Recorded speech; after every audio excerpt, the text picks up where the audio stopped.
Life के vicious circle में ना शादी एक बहुत ही बड़ा झमेला है, और अगर गलती से लव मैरिज हो जाए तो समझ लो बेड़ा ही कर गए। वो कहते हैं ना, इश्क दा गेड़ा ते खिकली दा खेला। इस खेल विच ना पहले तो बड़ा ही मजा आंदा है,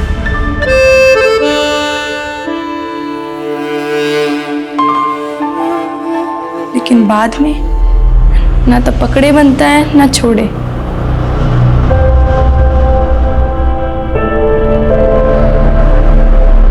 लोग कहते हैं कि अगर इश्क मिल गया तो रब मिल गया, पर मैंने तो अपना सब कुछ खो दिया। मेरा पिंड, मेरा घर, मेरी माँ, मेरे पापा, मेरी इज्जत, मेरी सब कुछ। शादी करना मतलब सूली पर चढ़ना।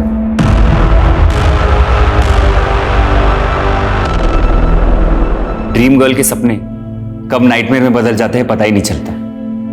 मेरी बात मानो तो मियां बीबी रेल की दो पटरी की तरह है, जिन पे शादी के बाद आफतों की मालगाड़ी दौड़ती रहती है। शादी वो जंजाल है जिसमें ना तो सुकून है ना ही मुक्ति। शादी ना हुई गुड्डे गुड़िया का खेल हो गया। और तेनू सोच कैसे लिया कि मैं उस लफंडर को अपना जवाई बनाऊंगा? पापा जी, आप संतोष को गलत समझ रहे हो। मैं गलत समझ लिया? पापा जी बस, आज के बाद उसका इस घर में ना तो कोई जिक्र होगा और ना ही कोई जिक्र। तो एक नजर रखना अपनी बहन पे, वरना ये हमारी इज्जत को ना मिट्टी में मिला देगी। जी डैडी जी।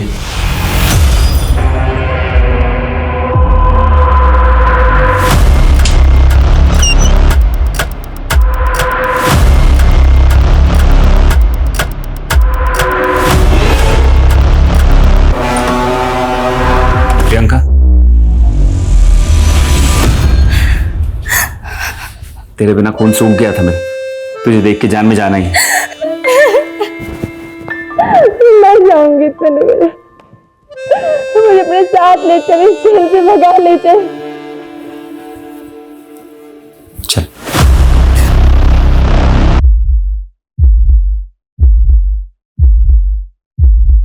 प्रियंका, मम्मी, पापा, प्रियंका रुक। प्रियंका! प्रियंका रुक। प्रियंका रुक। प्रियंका! प्रियंका रुक।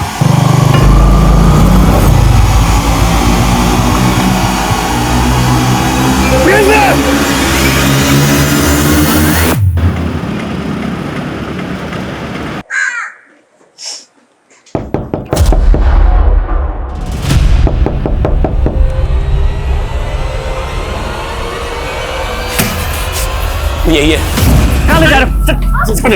चल यहाँ से। चल तू बीच में मत आ, साइड हट। चल, झगड़ा नहीं करना है, प्यार से समझाना है। समझ जाए तो ठीक है, वरना पुलिस आएगी। और ये लोग अच्छे से जानते हैं कि प्रियंका पुलिस के सामने इनके खिलाफ ही बोलेगी। दूसरी बिरादरी के लोगों के सामने हमें नीचा दिखाकर तूने अच्छा नहीं किया प्रियंका। एक दिन पछताएगी तो देखना। चलो एक।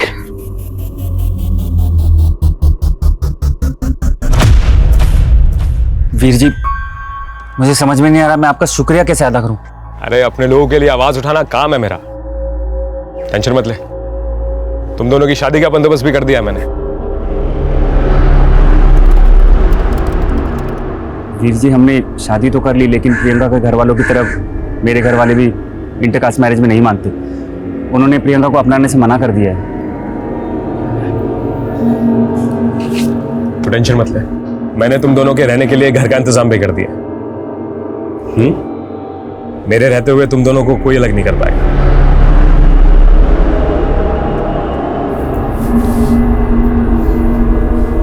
अब पुरानी बातें भूल जा। हमारी वेडिंग नाइट है और तेरे चेहरे से हंसी गायब है। इसमें भी कंजूसी। खुल के हंस, वरना जबरदस्ती करूंगा। जबरदस्ती? जबरदस्ती तुझे हंसाऊंगा।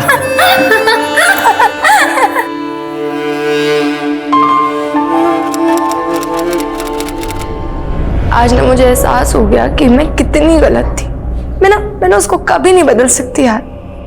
अब तो उसने सारी हदें पार कर दी हैं। किससे बात कर रही है?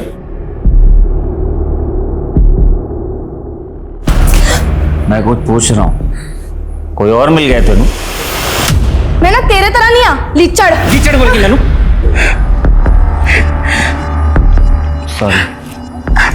सॉरी प्रियंका। Don't touch. मैं ना और नहीं सहने वाली हूँ। अरे कहाँ जा रही है प्रियंका? ओए किधर जा रही है?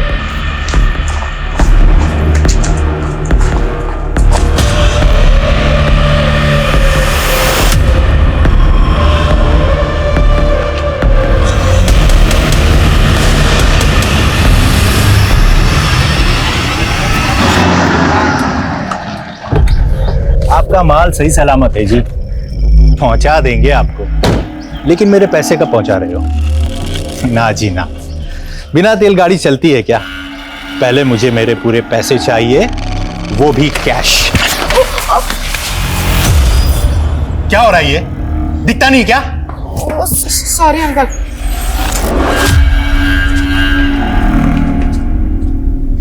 बेटा तुझे कितनी बार बोला है कि दोस्ती है ना अपने बराबर वालों में की जाती है, और इन 2 कौड़ी के बच्चों की ना कोई औकात नहीं होती है। आप भी ना बच्चों को कोई ऊंच नीच की बातें सिखाता है क्या? तू चुप कर। आज के बाद इन बच्चों को घर में घुसने दिया ना, तब देखना। लेकिन पापा ये मेरे फ्रेंड्स हैं। बेटा तू रईस बाप की औलाद है, हमारा एक स्टेटस है, और इन 2 कौड़ी के बच्चों की ना कोई औकात नहीं है। अरे अपने पुत्र को कोई ऐसी बातें सिखाता है क्या? माल हिफाजत से पहुंच गया।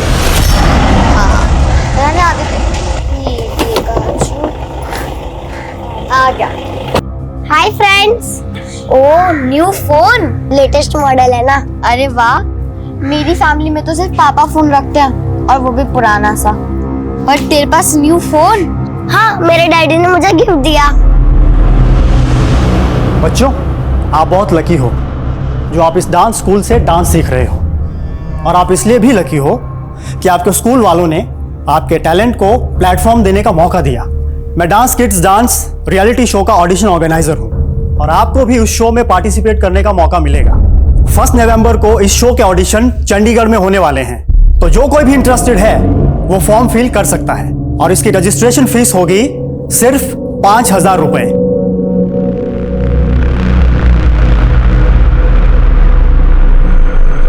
सर ये मेरी वाइफ है प्रियंका। कल रात से इसका कुछ पता नहीं चल रहा है। कल रात कितने बजे से मिसिंग? करीब 10 बजे से। क्या दोनों मियां बीवी में कोई झगड़ा हुआ था? नहीं सर, ऐसा कुछ नहीं है। प्रियंका करती क्या है? हाउसवाइफ है सर, लेकिन कुछ दिनों से उसने एक कोचिंग इंस्टीट्यूट में बच्चों को पढ़ाना शुरू किया था। कौन से इंस्टीट्यूट में? मालूम नहीं सर। आपको मालूम नहीं? पता नहीं सर, प्रियंका ने कभी नाम नहीं बताया।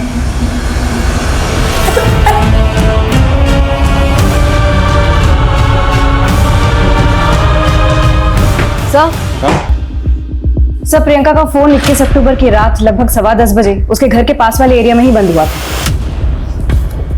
प्रियंका का हस्बैंड तो कह रहा था कि प्रियंका रात को 10 बजे कहीं चली गई, तो क्या वो झूठ बोल रहा है?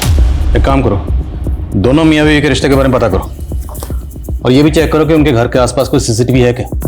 कम से कम इतना तो कंफर्म करें कि प्रियंका रात को 10 बजे वाकई अपने घर से बाहर कहीं गई थी। सर एक और बात, प्रियंका का फोन बंद होने के 15 मिनट पहले उसने एक ब्यूटी नाम की लड़की से बात की थी। कौन है ब्यूटी? सर प्रियंका के घर के पास वाली कॉलोनी में रहती है।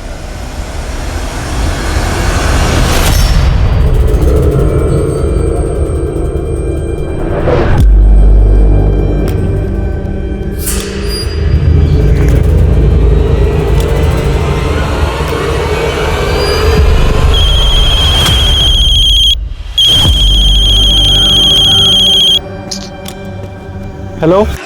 ओए आज तूने किराया देने के लिए बुलाया था, कहाँ गायब हो गया? वीर जी मैं थोड़ा लेट हो गया, मैं कल ना आपको पक्का किराया दे दूंगा। अगर कल तक तूने किराया ना दिया ना तो तेरा सारा सामान चक के मैंने बाहर मार देना है, समझ गया ना?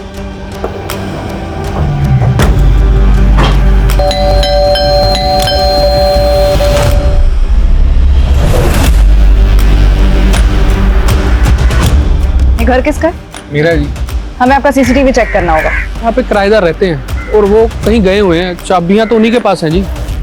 ये सामने वाले घर में संतोष और प्रियंका नाम का कपल रहता है। संतोष ने प्रियंका की मिसिंग कंप्लेन दर्ज कराई। तुम जानते हो उन दोनों को? मैं कुछ नहीं जानता जी। जो यहाँ रहते हैं उनका नंबर नोट करो। Yes ma'am. देखो आसपास कोई और सीसीटीवी है क्या? और पड़ोसियों से पता करो संतोष और प्रियंका के बारे में क्या जानते हो। Okay ma'am.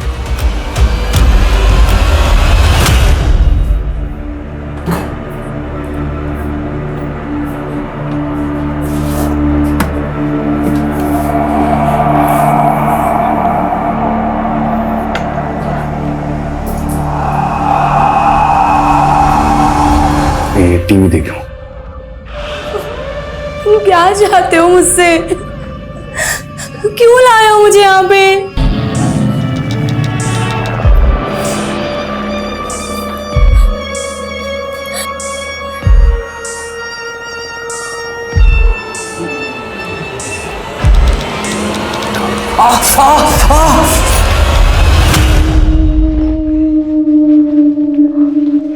हाय आदित्य। अरे हाय, तुम लोग को पता है मैंने ना ऑडिशन के लिए सॉन्ग सिलेक्ट कर दिया और अपना मैं स्टेज पे आग लगा दूंगा, देख लेना। इतना ओवर कॉन्फिडेंस भी अच्छा नहीं है, थोड़ी प्रैक्टिस तो कर ले। मुझे प्रैक्टिस की कोई जरूरत नहीं, क्योंकि मेरे पापा मुझे ऐसे ही टॉप 10 में सिलेक्ट करवा देंगे। वो कैसे? किसी को पता ना मत। मेरे पापा ने ना वो रियलिटी शो वाले जो अंकल है ना, उनको 10 लाख रुपए दिए। क्या तेरे पापा ने उन्हें रिश्वत दी है? मेरे पापा सब कुछ कर सकते हैं और हाँ, मैं टॉप 10 में सिलेक्ट होऊंगा और मैं ही फर्स्ट नंबर आऊंगा। सर प्रियंका मेरी दोस्त है और हम लोग अक्सर फोन पे बातें करते रहते थे। 21 अक्टूबर को आप दोनों में क्या बातें हुई थी? आज ना मुझे एहसास हो गया कि मैं कितनी गलत थी। मैं उसको कभी नहीं बदल सकती यार। अब तो उसने सारी हदें पार कर दी। सर भले ही प्रियंका ने लव मैरिज की थी, लेकिन वो खुश नहीं थी संतोष के साथ। अगर संतोष की जॉब नहीं लग रही है तो क्या इसके लिए मैं रिस्पॉन्सिबल हूँ? बल्कि मैं तो उसे ये भी कहती हूँ कि मैं जॉब कर लेती हूँ, कोई बात नहीं, लेकिन इस बात से उसका ईगो हर्ट हो जाता है और पता नहीं उसे क्या हो गया, वो हर किसी चीज का फ्रस्ट्रेशन मुझ पे निकालने लग गया है। सर प्रियंका ने मन बना लिया था संतोष को छोड़ने का, लेकिन मानो संतोष ने उसे कैद कर लिया हो। सर उसका घर से निकलना भी बंद कर दिया था और मुझसे मिलना भी। मुझे तो लगता है कि कहीं संतोष ने उसके साथ कुछ गलत ना कर दिया हो।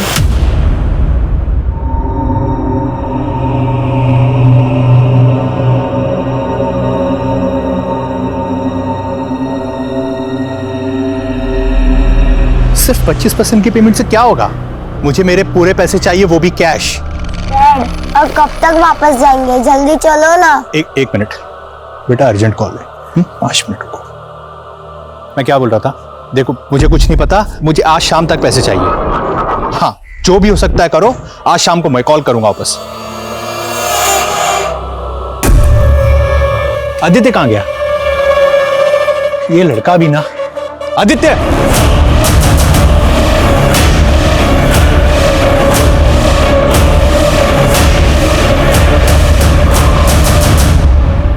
इक्कीस अक्टूबर रात 10 बजे की फुटेज। 21 अक्टूबर को रात 10 बजे जब तुम्हारी बीवी घर से गई, तुम उसके पीछे जाते हुए साफ दिखाई दे रहे। अब बोलो, क्या छिपा रहे हो? सर मैं तो उसे रोकना चाहता था, मैं उसके पीछे भी गया था, लेकिन पता नहीं अचानक वो कहाँ गायब हो गई, मिली नहीं। तुम्हारा झगड़ा हुआ था ना उस रात उससे। शराब पीकर नशे में धुत होकर तुम घर आए, तुम्हारा और प्रियंका का झगड़ा हुआ, तुमने आपा खो दिया, तुमने प्रियंका के साथ कुछ किया, उसको गायब किया, फिर खुद को सच्चा साबित करने के लिए हमारे पास आ गए, मिसिंग कंप्लेंट लिखा। नहीं सर, माना कि हमें एक दूसरे से बहुत सी शिकायतें थी, लेकिन हम एक दूसरे से प्यार भी उतना ही करते थे। क्या बात है प्रियंका, पहले हम दोनों एक दूसरे के बिना रह नहीं सकते थे और अब हम साथ होकर भी उखड़े उखड़े से रहते हैं। प्रियंका, चुप रहने से कुछ नहीं होगा, हमें बात करनी होगी। बोलो क्या चल रहा है तुम्हारे मन में, क्या छिपा रही हो? अगर मैं बोलूंगी ना तो तुम सुन नहीं पाओगे। लेकिन सर मुझे ऐसा लग रहा था कि वो मुझसे कुछ छिपा रही है। क्या छिपा रही है? अफेयर? नहीं नहीं सर, वो मुझे धोखा देने का सोच भी नहीं सकती, लेकिन प्रियंका अपनी हर बात अपनी फ्रेंड ब्यूटी से शेयर किया करती थी। सर मुझे तो लगता है ब्यूटी की वजह से ही प्रियंका और मेरे बीच दूरियां आई थी। लेकिन ब्यूटी को लगता है कि तुमने अपनी बीवी के साथ कुछ किया होगा, तुमने प्रियंका को गायब कर दिया। सर वो आपको मेरे खिलाफ भड़का रही है। मुझे लगा था प्रियंका उस रात ब्यूटी के घर गई थी, मैं उसे ढूंढने वहां गया भी था। प्रियंका! प्रियंका यहाँ पर नहीं है। प्रियंका! प्रियंका! मैंने कहा ना वो यहाँ पर नहीं है, और दोबारा शराब पीकर नहीं आना है यहाँ पर। चलो निकलो यहाँ से। प्रियंका! लेकिन ब्यूटी प्रियंका को गायब क्यों करेगी? ब्यूटी प्रियंका के भाई विवेक की पुरानी दोस्त है। प्रियंका के भाई और उसके पापा हमारी शादी के खिलाफ थे, शायद उनके कहने पर ही ब्यूटी ने प्रियंका को मुझसे दूर करने की कोशिश की थी। लेकिन जब हमने पूछा तब तुमने कुछ नहीं बताया। सर मैं बताना चाहता था लेकिन नहीं बताया। कोई बात नहीं, अब बताओगे। सर मैंने कुछ नहीं किया सर।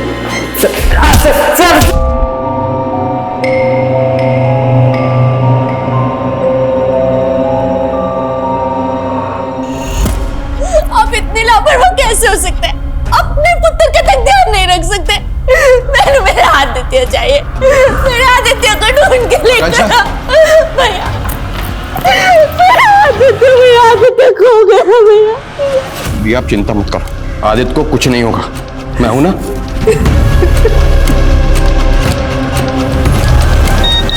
आदित्य, क्या हुआ जीजा जी? अगर अपने बेटे आदित्य को बचाना चाहते हो तो जल्द से जल्द 10 लाख कैश का इंतजाम करो। रिप्लाई क्यों नहीं किया बे? अब 10 लाख के बजाय 20 लाख कैश देने होंगे।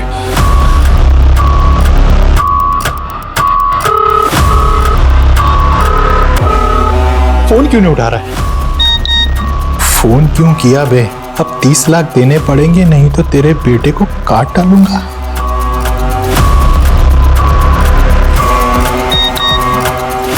पुलिस को बताने की गलती मत करना। अगले मैसेज तक 30 लाख कैश तैयार रखिए। भैया कौन है ये लोग? किसका नंबर है? ऐसे क्रिमिनल्स फेक आईडी का इस्तेमाल करते हैं। मैं लोकेशन ट्रेस करके बताता हूँ तुझको। सूरज, उसने धमकी दी है कि पुलिस को इन्वॉल्व मत करना। तुम प्लीज दूर रहो इससे। जीजा जी, आप पुलिस कंप्लेन करो या ना करो, लेकिन मैं उसका मामा हूं और मेरा फर्ज बनता है। और वैसे भी आपके पास 30 लाख कैश कहाँ है जो इंतजाम करेंगे आप? वो मैं कर लूंगा।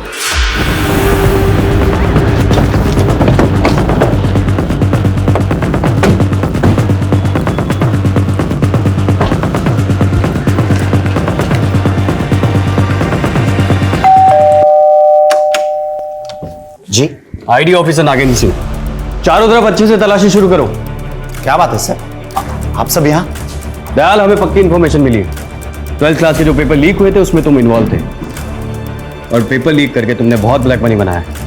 नहीं सर, ऐसा कुछ भी नहीं है। सच अभी सामने आ जाएगा जब ये हमारी टीम वो पूरा ब्लैक मनी यहाँ से ढूंढ के निकालेगी। हमारे पास सर्च वारंट है, तो चुपचाप खड़े रहो।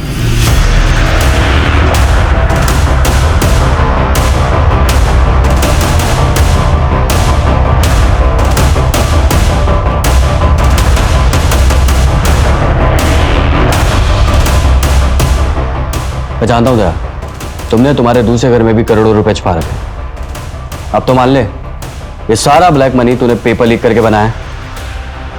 और हम ये भी जानते हैं कि तू सिर्फ इस खेल की एक छोटी सी मछली है, मगरमच्छ कोई और है। तो बता, मगरमच्छ कौन है? सर, ये संतोष तो कुछ कबूल ही नहीं कर रहा। लगातार यही कह रहा है कि प्रियंका उस रात ब्यूटी के घर गई थी।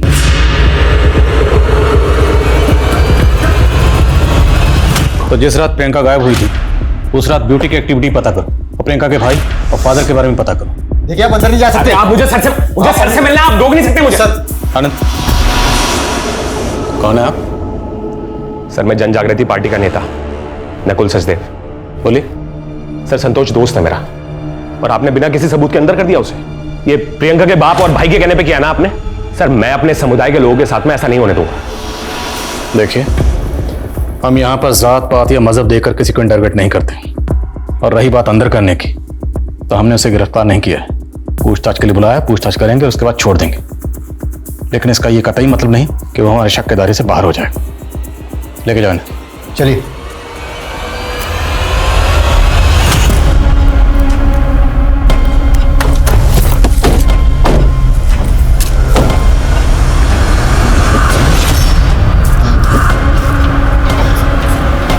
उन्हें मैसेज करिए कि हम पैसे लेकर आ गए। हाँ।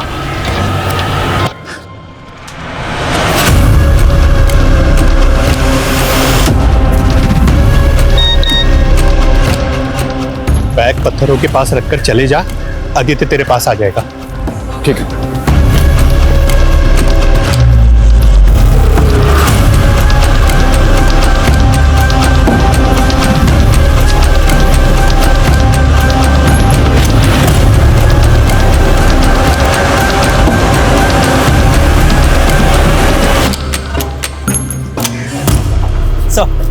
कोई अपडेट? नहीं सर, बैग अभी तक अपनी जगह से हिला नहीं है।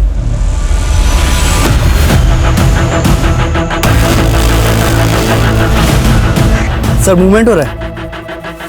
वो लोग संतू नगर की तरफ जा रहे हैं, पैसे लेकर। क्विक चल।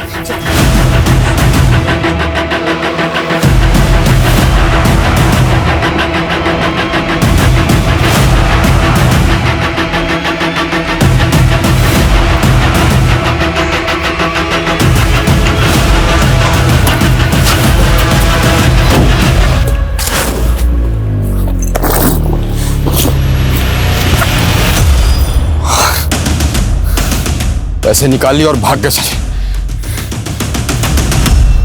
माना 21 अक्टूबर को प्रियंका आपके घर नहीं आई होगी, लेकिन जिस रात से प्रियंका गायब हुई उस रात से लेकर अगले 3 दिन तक एक आदमी लगातार आपके घर के पास मंडरा रहा था। ये वो आदमी। पहचानती हूँ उसे? कौन है?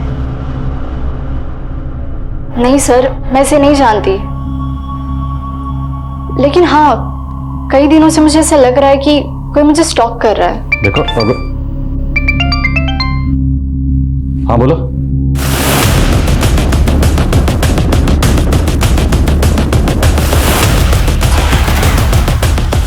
सर आइए।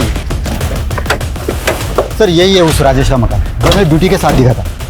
राजेश यहाँ किराए पे रहता है, लेकिन फिलहाल यहाँ पे ताला है। ये दलजीत मकान मालिक। ये राजेश करता क्या था और आपके यहाँ कितने अरसे से रह रहा था? 3 महीने से जी। कहता था जी कोई पेंटिंग आर्टिस्ट है।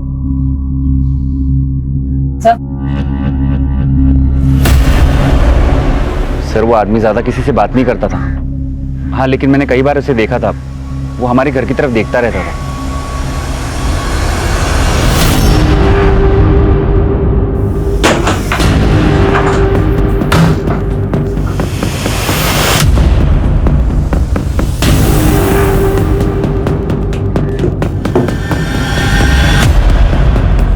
सर ये सब देखकर तो ऐसा लग रहा है कि राजेश की प्रियंका पर बुरी नजर थी। सर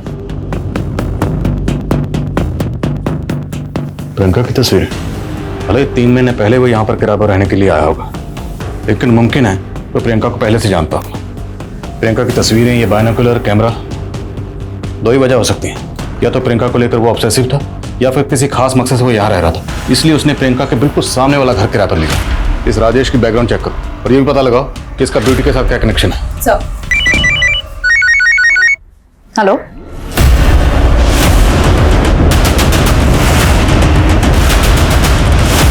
हटिए हटिए, साइड हटिए। सर आइए। बॉडी कहाँ? सर यहाँ। हटो हटो, चलो हटो हटो। सर एक राहगीर ने सबसे पहले बच्चे की लाश देखी और हमें इन्फॉर्म किया, पूछताछ की, लेकिन किसी ने बच्चे को आइडेंटिफाई नहीं किया। सारे मिसिंग कंप्लेंट स्कैन करो, शायद कहीं कोई कंप्लेंट फाइल हुई। बहुत घमंड था ना आपको अपने पैसे पर। अब बोलो कहाँ है मेरा पुत्र? आज मेरा पुत्र सिर्फ और सिर्फ तुम्हारी वजह से दूर है, सिर्फ तुम्हारी वजह से। भैया, मैं आदित्य को कुछ पता चला? कहाँ है मेरा बेटा? पूछो ना इससे, कहाँ है मेरा बेटा? क्या हुआ सूरज? घनौर पुलिस को आदित्य की लाश मिली है। नहीं, नहीं, सच नहीं, मेरा बच्चा नहीं, नहीं हो सकता। मेरा आदि। सर राजेश ने रेंट एग्रीमेंट में जो अपना नेटिव एड्रेस दिया था, राजेश वहां भी नहीं मिला है। मैंने खबरियों को लगा दिया उसकी इन्फॉर्मेशन निकालने के लिए। और राजेश का ब्यूटी से कोई कनेक्शन? नहीं सर, ब्यूटी और राजेश के सीडीआर में कुछ नहीं निकला है, लेकिन प्रियंका के सीडीआर में एक एंगल निकला है। वो 3 महीने से अपनी फैमिली के टच में थी। उसके फोन से उसके फादर को लगातार कॉल्स हुए हैं। प्रियंका ने अपने माँ बाप की मर्जी के खिलाफ शादी की थी और संतोष के मुताबिक कि प्रियंका तो अपने माँ बाप के टच में थी ही नहीं। प्रियंका के पेरेंट्स से मिलो। सर जिस बच्चे की लाश हमें मिली थी उसकी पहचान हो गई है। उसका नाम आदित्य है।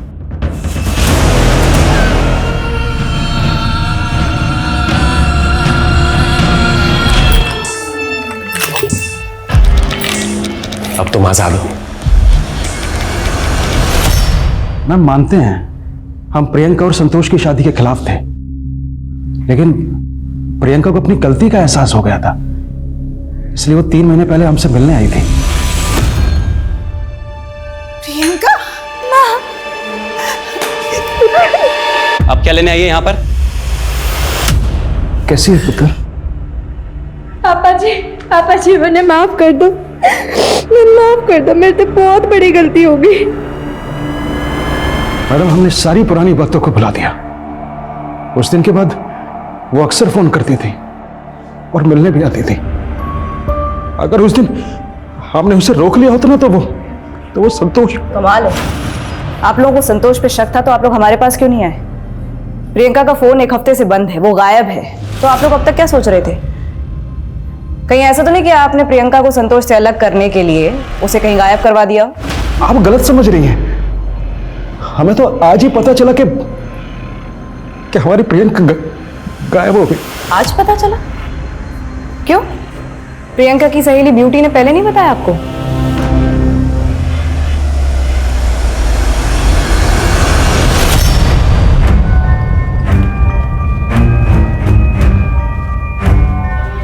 आपका बेटा 7 दिन से गायब था, आपने पुलिस कंप्लेंट क्यों की? सर, आदित्य किडनैप हो गया था और किडनैपर्स ने 30 लाख रुपए फिरौती मांगी थी।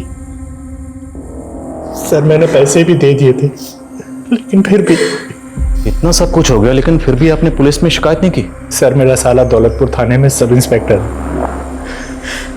उसने मुझसे जैसे कहा मैंने वैसे ही किया। हमारे एरिया का केस था और आपने हमें इन्फॉर्म करना जरूरी नहीं समझा? सर, मैं मानता हूँ कि मुझे इस केस के बारे में ऑफिशियली आपको बताना चाहिए था, लेकिन किडनैपर्स ने धमकी दी थी कि मैं पुलिस को इन्वॉल्व ना करूँ, और आदित्य का मामा होने के नाते मुझे इस केस को अनऑफिशियली इन्वेस्टिगेट करना पड़ा। और क्या इन्वेस्टिगेट किया आपने? क्या इन्वेस्टिगेट किया आपने? बच्चा मरा हुआ मिला। सर, मुझे भी नहीं पता था कि ये सब हो जाएगा। सर, क्रिमिनल इतने शातिर थे कि फेक नंबर की आईडी से फिरौती के मैसेज कर रहे थे। मैंने पैसों के बैग में फ़ोन भी रखा था कि जीपीएस सिस्टम से उनकी लोकेशन को ट्रेस कर सकूं, लेकिन सर वो क्रिमिनल इतने शातिर थे कि मुझे भी मिसलीड कर दिया उन लोगों ने। तो आपने अपनी इन्वेस्टिगेशन से कम इतना तो पता लगाया होगा कि वो कौन हो सकते थे? हाँ सर, आदित्य थोड़ी दिन बाद एक डांस कॉम्पिटिशन में पार्टिसिपेट करने वाला था। उसको टॉप 10 में लाने के लिए मेरे जीजा ने एक दिलीप नाम के आदमी को 10 लाख रुपए दिए थे। अभी थोड़ी देर पहले ही मुझे पता चला है कि वो आदमी भी फरार हो चुका है सर। सर, वो आदमी खुद को डांस किड्स डांस के रियलिटी शो का ऑडिशन ऑर्गेनाइजर बुला रहा था। मैं उसकी बातों में आ गया। सर, अब मुझे पता चला कि उसने मेरे अलावा कई बच्चों के पेरेंट्स को चूना लगाया है। जाओ, जहाँ जाना है जाओ।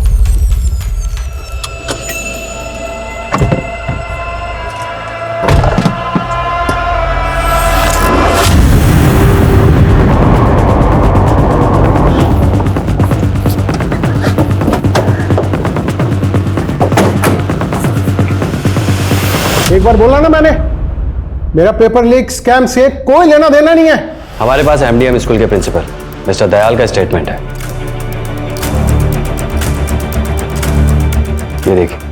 सर, मैंने जो कुछ भी किया है कौशिक बजाज के कहने पे किया। मेरे से ज्यादा ब्लैक मनी तो आप उसके घर पे मिलेगी। बकवास कर रहा है ये, मुझे फंसाने के लिए।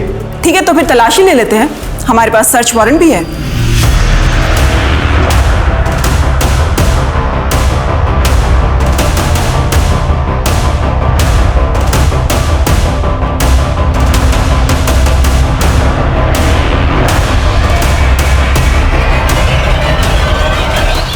देख रहे हो ना, ये बेशुमार दौलत मेरी, सबको मालामाल कर दूंगा, सबको। मुझे मालामाल करेगा तू? अब ये तेरा काला धन देश के काम आएगा। सर, ये वही दिलीप नाम का आदमी है जो डांस किड्स डांस शो के स्कैम में शामिल था, और उसने आदित्य के पिता सहित और कई बच्चों के पेरेंट्स को झांसा देकर 10-10 लाख रुपए लिए थे, और शो वाले कह रहे कि वो उसे जानते तक नहीं। तो अगर ये ठग पहले इतने स्कैम करके लाखों रुपए कमा चुका है, तो ये किडनैपिंग जैसा संगीन जुर्म करके और 30 लाख कमाने का रिस्क लेगा? सर, आपको क्या लगता है? आप पता लगाओ इस दिलीप का कोई क्रिमिनल रिकॉर्ड है या नहीं। सर, कंट्रोल रूम से अभी फोन आया था, चंडीगढ़ हाईवे पर एक लड़की की लाश मिली है।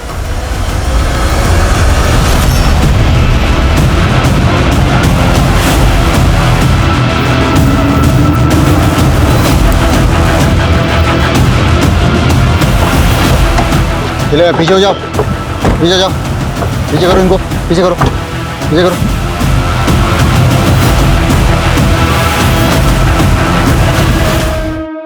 तो प्रियंका है? सर, लाश देखकर लग रहा है कि मर्डर हाल ही में हुआ है, लेकिन प्रियंका तो 15 दिन पहले गायब हुई थी। पैर पे जो निशान लग रहा है शायद कहीं बंदी बना कर रखा गया था, शायद यहाँ लाकर मारा गया। आसपास पता करो, शायद किसी ने कुछ देखा, और जितने भी सीसीटीवी हैं रास्ते में सबको खंगालो, बॉडी को पोस्टमार्टम के लिए भिजवाओ। आमतौर पे ऐसे मामलों में रैंसम की मांग आती है, लेकिन प्रियंका के केस में फिरौती नहीं मांगी गई। तो कहीं ना कहीं ये अंदेशा था कि शायद ये क्रिमिनल्स प्रियंका की जानने पहचानने वाले थे।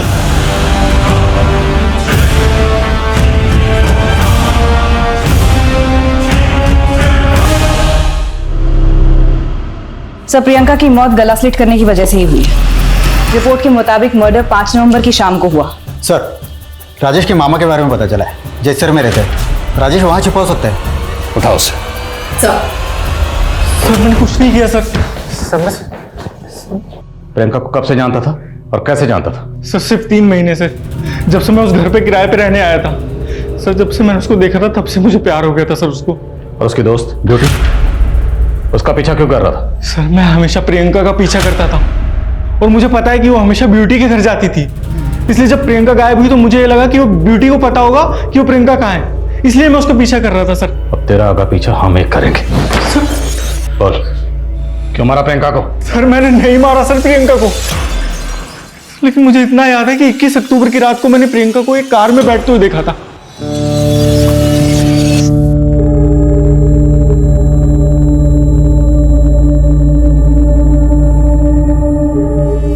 चल, कार का नंबर बोल। सर उस गाड़ी का नंबर मुझे याद नहीं है, लेकिन हाँ सर वो गाड़ी में जो आदमी था उसका चेहरा मुझे याद है। सर वो आप बनवाते हो ना सर वो स्केच, सर मैं वो स्केच बनवा सकता हूँ उस आदमी का। तुझे कार का नंबर याद नहीं, लेकिन प्रियंका जिस आदमी के साथ गई उसकी शक्ल याद है? सर मैं प्यार करता था सर प्रियंका से। किसी आदमी के साथ उसको देखता था ना तो मैं सिर्फ बर्दाश्त नहीं होता था सर, मैं जल जाता था। तो सर आप बताइए उस आदमी का चेहरा मेरे दिमाग में क्यों नहीं छपेगा सर?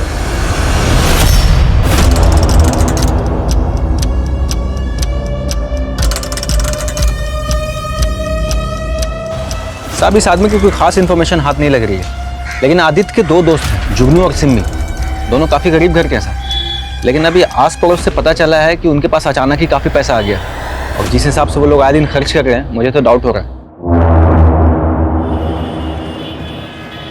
तो 4 लाख रुपए तुम दोनों को सड़क पर पड़े हुए मिले थे?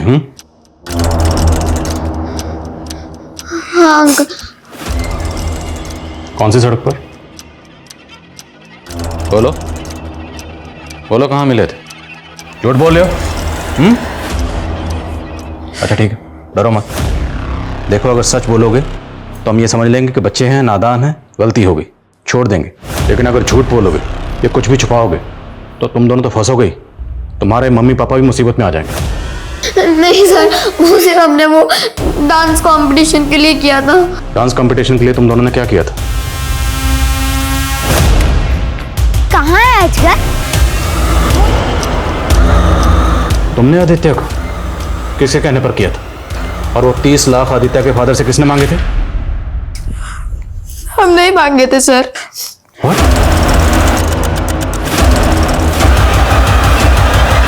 ये सब कहाँ से सीखा तुम दोनों ने? एक क्राइम शो देख के। पर अंकल हमारे साथ भी चीटिंग हुई। उन पैसों में से 10-10 लाख रुपए हमने उन दिलीप अंकल को भी दिए थे, पर वो हमारे पैसे लेकर भाग गए।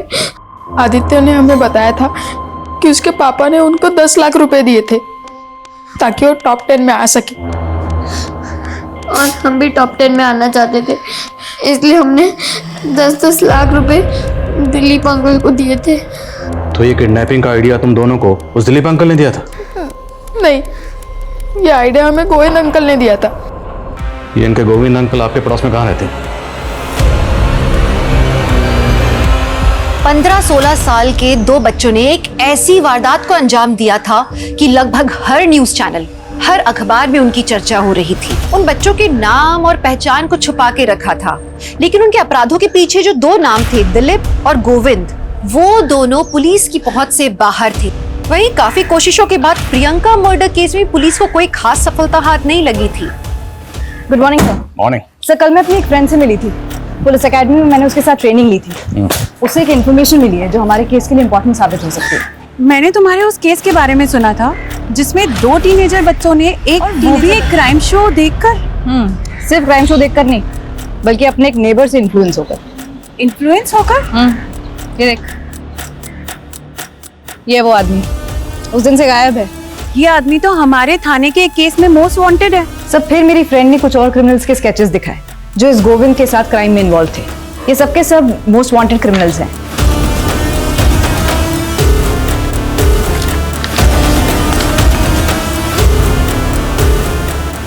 एक मिनट,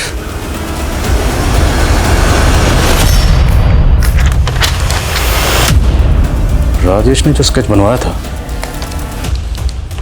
स्केच से मैच करता। ब्लैक मनी रखने वाला एक को बकरा मिला है, उसको भी हलाल करना है। सर, मेरी फ्रेंड ने बताया कि ये क्रिमिनल्स फेक रेड्स को अंजाम देते हैं। कई दिनों की सर्वेलेंस के बाद ये ऐसे टारगेट्स चूज करते हैं जिनके घर में ब्लैक मनी हो। इसी के चलते इन्होंने एक स्कूल प्रिंसिपल के यहाँ भी रेड डाली थी, जिसके बाद स्कूल प्रिंसिपल दयाल ने सुसाइड कमिट कर लिया था। पर सवाल यह है कि प्रियंका एक सीधी सादी नॉर्मल हाउसवाइफ थी, उसका इन शातिर क्रिमिनल से क्या ताल्लुक था? एक काम करो, ये स्केच प्रियंका के हस्बैंड, भाई और फादर को दिखाओ, और जुगनू और सिमी को भी दिखाओ।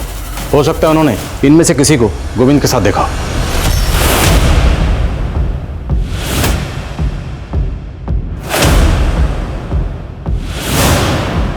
प्रियंका इसके साथ गई थी? तुम पहचानते हो इसे?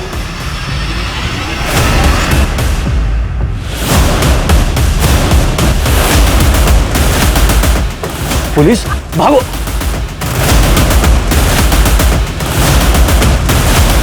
चलो इस गाड़ी में। 6 महीने पहले जब 12th बोर्ड के पेपर लीक हुए थे तो मेरे एक दोस्त ने वो पेपर बेचकर बहुत पैसा बनाया था। उसी से मुझे पता चला कि इस स्कैम में MDM स्कूल के प्रिंसिपल का इन्वॉल्वमेंट है। उन लोगों ने सब बहुत ब्लैक मनी बनाया था साहब। और तुम लोगों ने नकली इन्वेस्टिगेटिंग ऑफिसर बन के उनकी ब्लैक मनी जब्त कर ली। अब वो इसकी शिकायत करते तो करते भी कैसे? मरता क्या ना करता। इसी डिप्रेशन में प्रिंसिपल दयाल ने खुद में तू वो दोनों बच्चे जुगनू और सिमी उनके एरिया में रहने क्यों गया था? सर, इस बार मनीष भाई ने डांस के फेक ऑडिशंस का। तो इस स्कैम में भी तुम लोग इन्वॉल्व हो? तो वो कहाँ है, वो ऑडिशन मास्टर दिलीप? वो भी मेरा ही आदमी है। कहाँ है वो? सर, वो अपनी वाइफ के साथ बाहर घूमने गया है। अब जरा ये भी बता दो कि प्रियंका का तुम्हारे साथ क्या कनेक्शन है, क्योंकि आखिरी बार प्रियंका तुम्हारे साथ देखी गई थी। वो मेरे एक दोस्त की गर्लफ्रेंड है। उस दिन रास्ते में उसको मैंने देखा। भाभी जी, आप यहाँ? वो मैं ऑटो स्टैंड जा रही थी। अरे मैं छोड़ देता हूँ ना, आइए ना बैठिए। उसके बाद मैंने उसको अगवा कर लिया। टीवी देखो। हाँ, तुम क्या चाहते हो मुझसे? और अपने दोस्त को तोहफे में दे दिया। कौन दोस्त?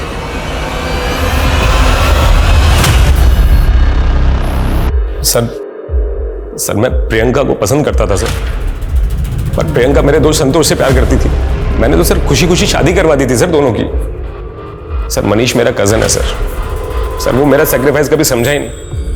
उसे तो ये लगता था कि मैं प्रियंका को पाना चाहता हूँ, और फिर प्रियंका गायब हो गई एकदम।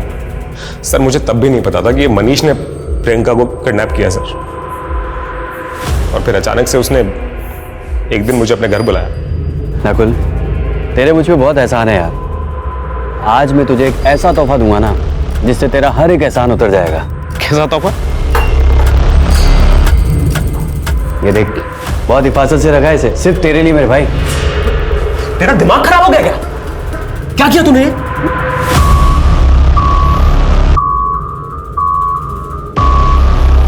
डरो मत, अब तुम आजाद हो। सर, संतोष उसकी मिसिंग कंप्लेंट फाइल कर चुका था सर, और अगर मैं प्रियंका को छोड़ देता सर तो आपके सामने सफाई देना मुश्किल हो जाता और मेरा बना बनाया पॉलिटिकल करियर बर्बाद हो जाता सर। इसलिए प्रियंका को आज़ाद करने के अलावा मेरे पास और कोई रास्ता था ही नहीं सर। और फिर मेरे कहने पे मनीष ने उसे। जाओ, जहाँ जाना है।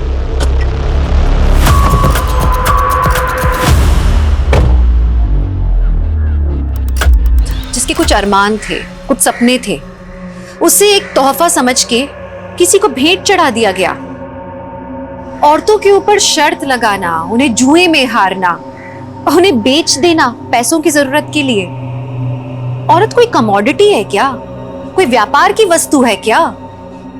बस बहुत हो गया। अब हमारे समाज को औरतों की अहमियत समझनी होगी। हर औरत को एकजुट होकर अपने मान सम्मान के लिए लड़ना होगा। ऐसे मंचलों को सबक सिखाना होगा, क्योंकि अब एक औरत पर वार, हर औरत का भार।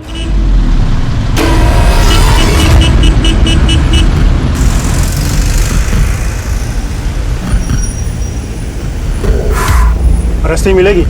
कैसी रस्सी? नायलॉन वाली? कोई भी हो, लेकिन मजबूत होनी चाहिए। 50 किलो तक का वजन उठा सके ऐसी कोई। ऐसा क्या उठाना है भाई?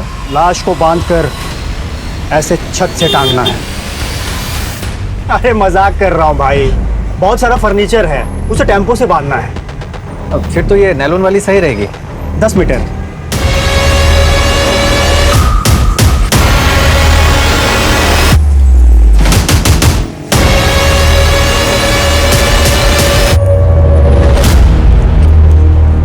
आमतौर पे गुनाह की वजह लालच, जलन, आपसी रंजिश होती है, लेकिन कई बार कुछ गुनाह ऐसे होते हैं जिन्हें लॉजिक के साथ समझना बहुत मुश्किल हो जाता है। और जुर्म के पीछे का जब मकसद ही समझ ना आ रहा हो तो मुजरिम को पकड़ना बहुत मुश्किल हो जाता है। नमस्कार, मैं दिव्यांका त्रिपाठी दहिया स्वागत करती हूँ आपका क्राइम पेट्रोल सतर्क विमेन अगेंस्ट क्राइम की इस श्रृंखला में।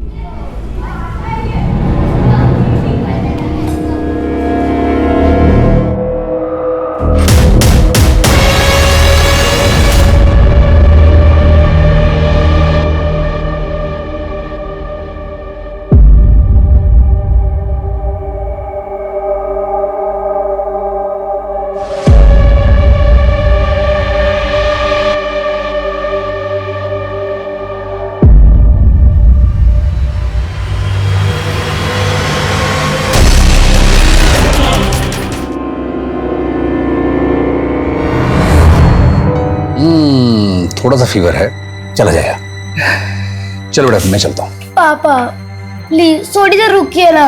बेटा तुम्हें पता है ना, तुम्हारी मम्मी आ जाएगी तो मुझे देख के गुस्सा हो जाएगी। कितनी गुस्सैल है ना। क्या कर रहे हो तुम यहाँ पे?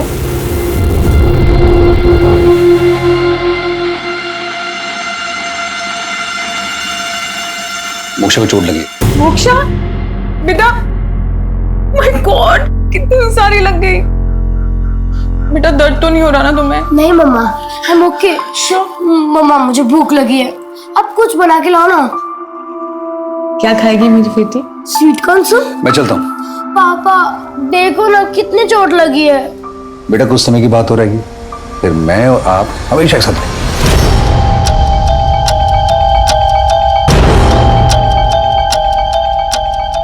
दो मिनट बाहर आना, तुमसे कुछ बात करनी है।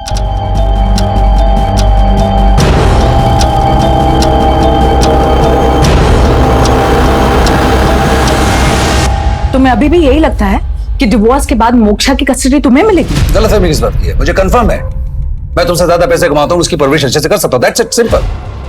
बच्चे की परवरिश के लिए पैसों की नहीं, माँ के प्यार की जरूरत होती है। माँ के प्यार की? माँ को फोन नहीं किया, बाप को फोन किया। कहाँ थी तुम जब उसको चोट लगी थी? ऑफिस में थी मैं, और वैसे भी बहुत सारी रिस्पॉन्सिबिलिटी है मेरे ऊपर ऑफिस की। तुम पे रिस्पॉन्सिबिलिटी है, हम पे कोई रिस्पॉन्सिबिलिटी नहीं है। तुम काम करती हो, हम कोई काम ही नहीं करते यहाँ पर। सारी सप्लाई हैंडल करता हूँ, और अगर हमसे कोई गलती हो जाए तो क्लाइंट से गालियां पड़ती है, तुम्हारे बॉस की तरह देंगे। बॉस कहाँ से आ गया हम दोनों की? बोलवाओ मत, मुंह मत खुलवाओ मेरा तुम। एक बात कान खोलकर सुन लो, तुम इस घर में मेरी परमिशन के बिना आने की हिम्मत भी मत करना तुम। और हाँ, डिवोर्स के बाद मोक्षा की कस्टडी तो क्या, उससे मिलने के लिए भी तुम्हें मेरी परमिशन लेनी पड़ेगी, समझे तुम? मैं भी देखता हूँ कि मेरी बेटी से मिलने के लिए तुम उसको रोक कैसे सकती हो। माँ हूँ मैं उसकी। तो मैं उसका बाप हूँ।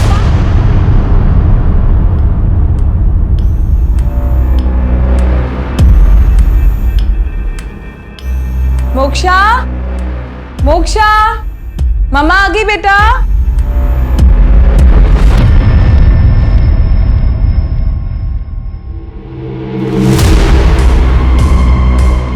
मोक्षा, मोक्षा, मोक्षा, कहाँ चली गई है?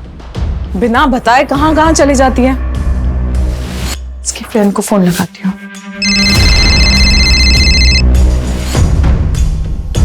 हेलो तुति, मोक्षा की मम्मी बोल रही हूँ। मोक्षा तुम्हारे यहाँ पर आई है क्या? नहीं तो आंटी। मुझे लगा वो स्कूल से तुम्हारे साथ तुम्हारे घर चली गई होगी। वो तो 1 वीक से स्कूल ही नहीं आ रही। क्या पूरे 1 वीक से स्कूल नहीं आई? पता नहीं मेरी बच्ची कहाँ पर होगी, किस हाल में होगी। आप बिल्कुल परेशान मत होइए, पानी पीजिए। नहीं सर, मुझे पानी नहीं चाहिए, बस मेरी बच्ची से मुझे मिलवा दीजिए सर। पता नहीं कहाँ गई। एक बात बताइए, आखिरी बार अपनी बच्ची से कब मिली थी आप? आज सुबह सर। स्कूल पास में ही है सर, इसलिए रोज वो खुद ही स्कूल जाती है और कभी कभी हमारी सोसाइटी का वॉचमैन भी उसे स्कूल तक छोड़ देता है। कौन से स्कूल में पढ़ती है आपकी बच्ची? सी कोस्ट इंग्लिश हाई स्कूल। सुबह इनकी बिटिया स्कूल ड्रेस में जाते हुए तो दिखी थी, लेकिन शाम को वापस आते हुए नहीं देखा। तुम दिन भर यहीं थे? हाँ साहब। कोई और ऐसी जगह जहां पर जा सकती है?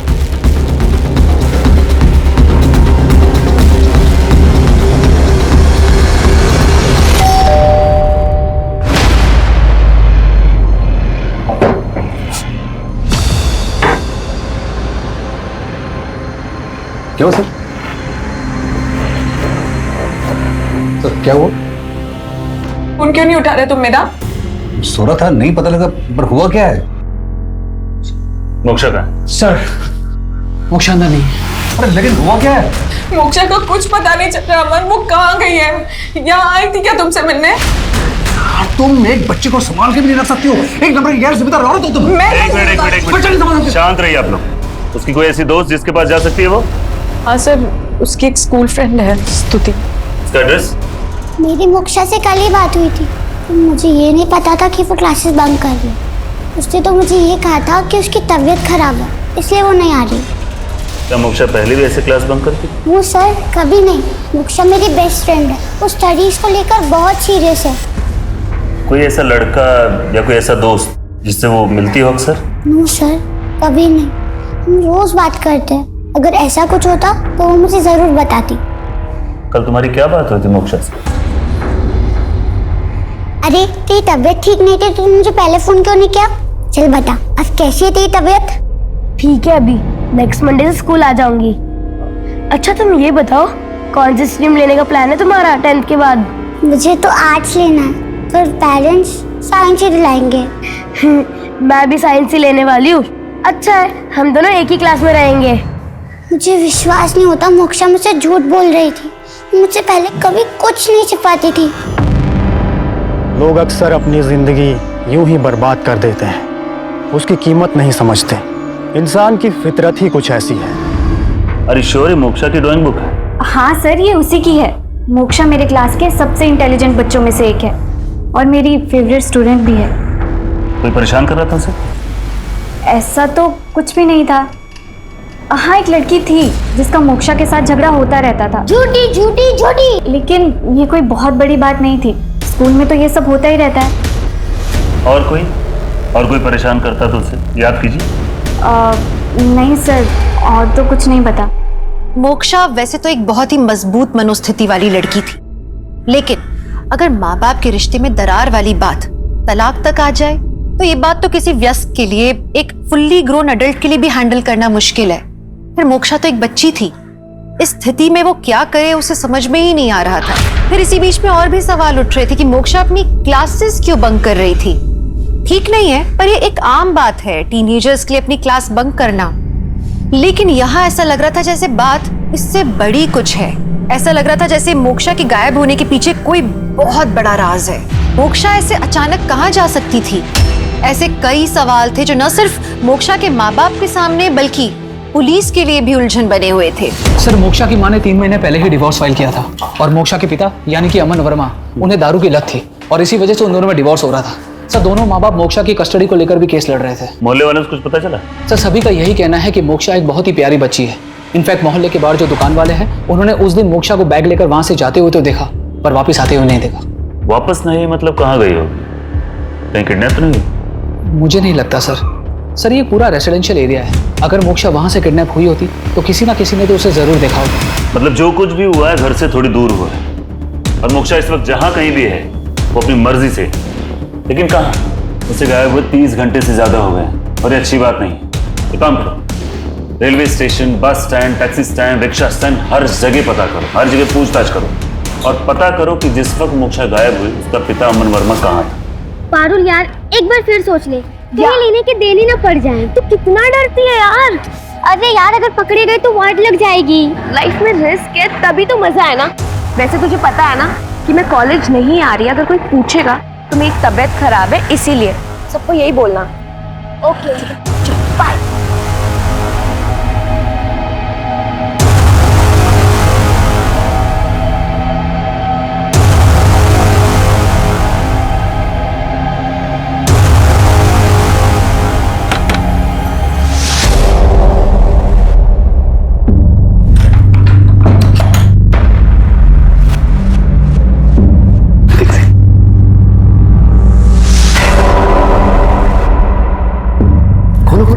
तुम्हारे लिए।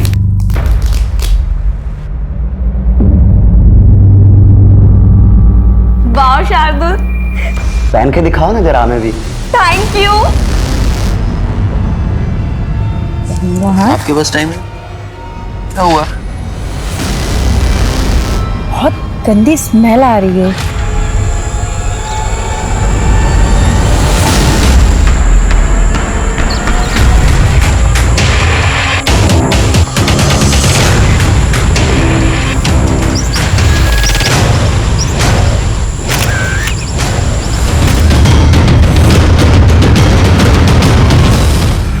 बॉडी देखकर मर्डर नहीं, सुसाइड लगता है सर। लेकिन मात्रे, कोई इतनी दूर यहाँ जंगल में सुसाइड करने क्यों आएगा?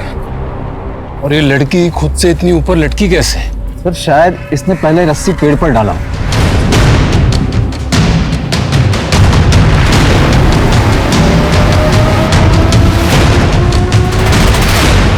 ये तो किसी गाड़ी के टायर के निशान लग रहे हैं। इसी सुनसान जगह पर कोई गाड़ी में क्यों आएगा? मात्रे, इसके भी फोटो खिंचो और वो बॉडी को पोस्टमार्टम के लिए भेजो और पता करो कि इस उम्र की किसी लड़की की कहीं मिसिंग कंप्लेंट दर्ज हुई है या नहीं।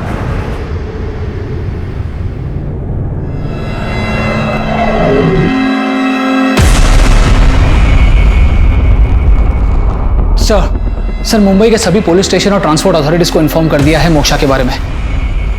और सर मोक्षा के सारे सोशल मीडिया अकाउंट्स भी हमने छान मारे। ऐसी कोई भी सस्पिशियस एक्टिविटी नजर नहीं आई है सर।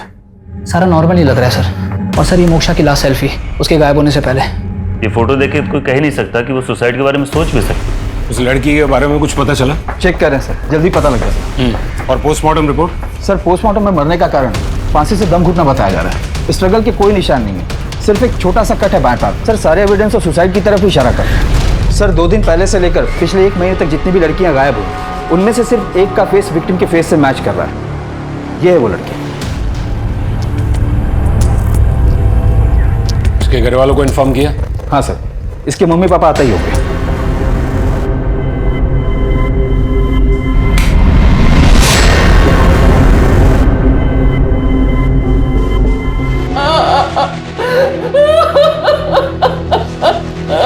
देखिए आप शांत हो जाइए। मैं समझता हूं कि ये वक्त सही नहीं है, लेकिन हमारे लिए जानना बहुत जरूरी है। जिस दिन रिद्धि गायब हुई थी उस दिन एग्जैक्टली क्या हुआ था? कहाँ जा रही है? बाहर जा रही हूँ। बाहर कहाँ? माँ बाहर मतलब बाहर होता है। आ जाऊंगी। कैसी लड़की है, सीधे मुंह कभी जवाब ही नहीं देती। मुझे लगा कि वो अपनी दोस्त सोनल के यहाँ होंगी। जब मैंने सोनल से पूछा तो उसने मना किया। उसने कहा कि वो उसके यहाँ नहीं आई थी। क्या रिद्धि किसी बात से परेशान थी? पढ़ाई का या फिर किसी और बात का स्ट्रेस? नहीं सर, अभी अभी उसने अपने क्लास में टॉप किया था। देखिए पोस्टमार्टम रिपोर्ट के मुताबिक रिद्धि ने खुद से फांसी लगाई थी। गलत लिखा है। चाहे कुछ भी हो जाए, हमारी बेटी रिद्धि सुसाइड कभी नहीं कर सकती है सर। हाँ सर, हमारी रिद्धि सुसाइड कर ही नहीं सकती। लेकिन रिद्धि की लाइफ में ऐसा भी कुछ हो सकता है ना जिसके बारे में आपको पता ना हो, जिसकी वजह से रिद्धि को सुसाइड करना पड़ा। सब समझ रहा है मेरे को साहब।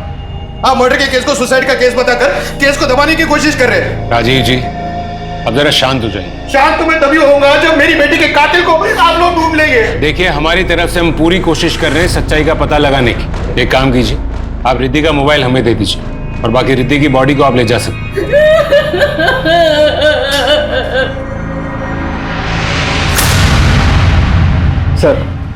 सर अगर 1 सेकंड के लिए ये मान ले कि ये सुसाइड नहीं है तो रिद्धि को मार कौन सकता है? चलो एक बार मान लेते हैं, कि पोस्टमार्टम के हिसाब से ये सुसाइड है, लेकिन अगर रिद्धि के माँ बाप इतने श्योर है कि रिद्धि सुसाइड कर ही नहीं सकती, तो मुझे लगता है कि हमें भी मर्डर के एंगल पर नजर डालनी चाहिए। केस क्लोज करने से पहले डबल चेक करने में हर्जी क्या है? एक काम करो, रिद्धि के फोन रिकॉर्ड्स निकालो और सोशल मीडिया भी चेक करो। हमें उसकी पर्सनल लाइफ में और भी पता लगाना होगा सर। और हाँ, क्राइम सीन पर जो गाड़ी के टायर के निशान मिले थे उसके बारे में भी चेक करो। जी सर। देखो भैया, ये कैसा है? ये वाला परफेक्ट है। अगर आप ये वाला शादी में पहनोगे ना तो देखना कविता दीदी आपको देखती ही रह जाएगी। दीदी नहीं, अब वो तेरी भाभी। हाँ हाँ भाभी, अब बचपन से उन्हें दीदी बोल रही हो ना तो टाइम लगेगा आदत चेंज होने में। लेकिन भैया आप ना यही वाला सूट पहनना, क्योंकि शेरवानी थोड़ी सी ओल्ड फैशन है। क्या ओल्ड फैशन है यार, मुझे तो पसंद है शेरवानी। लेकिन भैया अगर आप ट्रेडिशनल पहनोगे तो मुझे भी साड़ी पहननी पड़ेगी। बेटा सभी औरतें साड़ी पहनती हैं, तुम्हारी मम्मी दादी सब। तुम्हें साड़ी से प्रॉब्लम है ना? बाबा प्लीज ना। अरे क्या हुआ?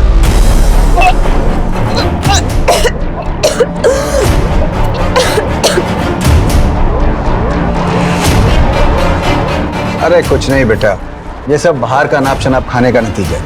अब बाहर का खाएगी तो उल्टियां करेगी ना।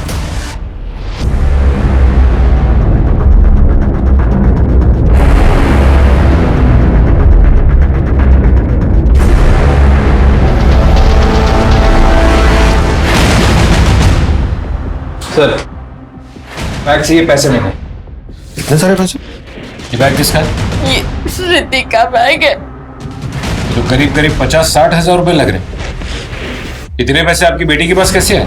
सर वो सर छोटी मोटी नौकरी करती थी, शायद उसी में से बचाया होगा। कैसी छोटी मोटी नौकरी?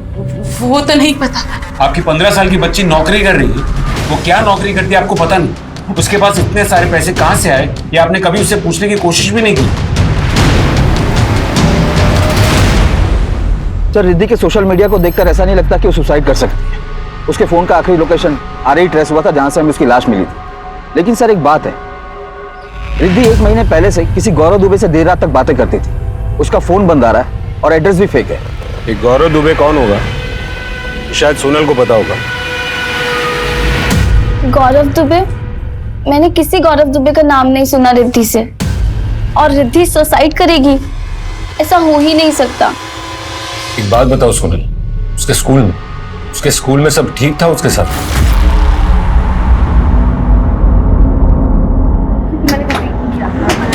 ए अखिल, तुझे याद है हमारी बायोलॉजी की बुक्स में बॉयज की प्यूबर्टी के क्या सिम्टम्स थे? नहीं याद है? अबे आवाज बदल जाती है, दाढ़ी भी आ जाती है और मूंछें भी आ जाती है, बिल्कुल रिद्धि की तरह। और उस दिन के बाद से सब रिद्धि को मुच्छर बोलने लगे। उसे लगा अगर वो रिएक्ट ही ना करे तो वो लोग ये सब बंद कर देंगे। लेकिन ऐसा नहीं हुआ और उस दिन तो अखिल और निखिल ने हद ही पार कर दी।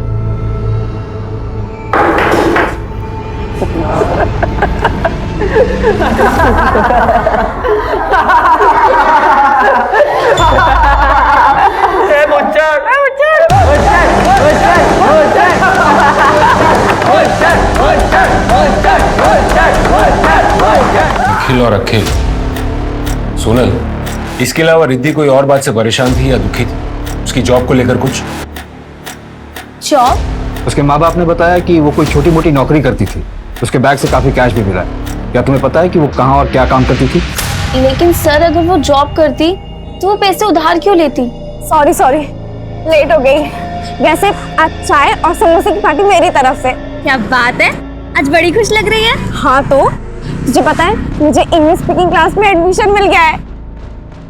लेकिन उसकी फीस और बुक्स तो बहुत महंगी थी। बाबा मान गए तेरे? बाबा के पास इतने पैसे ही कहाँ, खाने के तो पैसे हैं नहीं उनके पास। मैंने अपने से ही मैनेज कर लिया।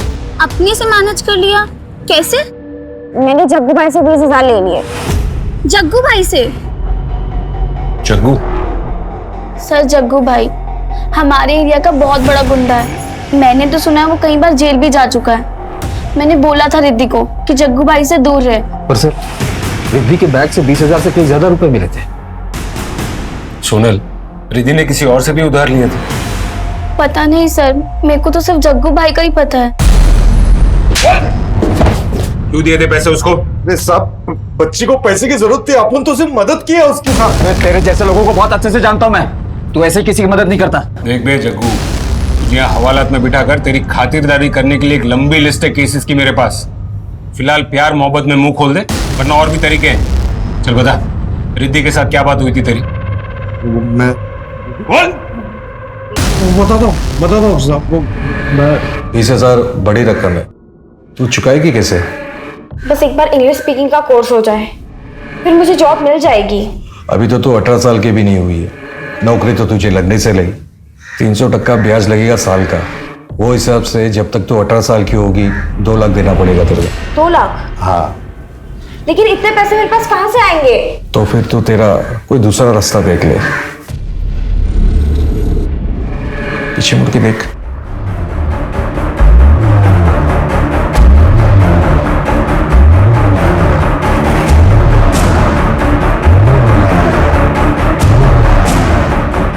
आ मेरे पास बैठ।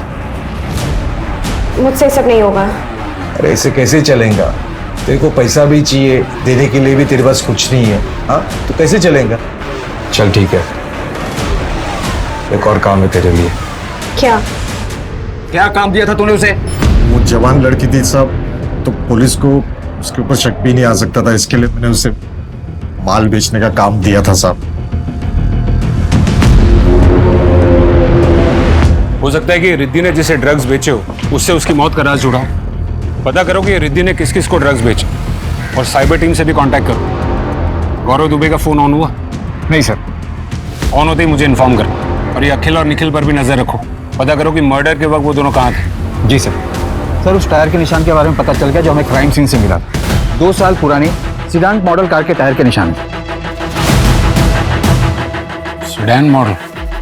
मात्रे, ये जंगल जैसी सुनसान जगह पर कच्ची सड़क पर कोई गाड़ी लेकर क्यों जाएगा? आरे के सारे सीसीटीवी फुटेजेस चेक करो। पता करो कि मर्डर के वक्त ऐसी कोई सेडान टाइप की गाड़ी वहां से गुजरी थी या नहीं। सर, आरे के ज्यादातर रोड पर सीसीटीवी नहीं है, पर फिर भी मैं पता लगाता हूँ।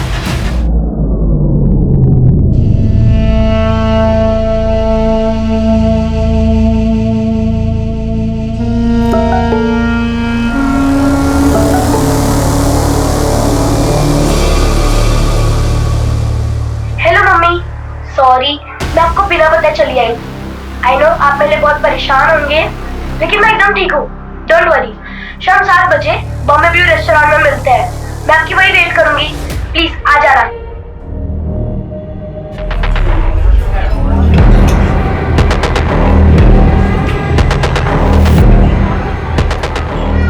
एक्सक्यूज मी मैम, मैं हेल्प यू? वो मेरी बच्ची। अरे तुम यहाँ क्या कर रही हो? तुम यहाँ क्या कर रहे हो? मुझे वीडियो मैसेज आया मोक्षा का। मुझे भी मोक्षा का वीडियो मैसेज आया। आप लोग मोक्षा के पेरेंट्स हैं? हाँ, वो कहाँ हैं? उसने आपके लिए एक टेबल रिजर्व किया है। आइए मेरे साथ।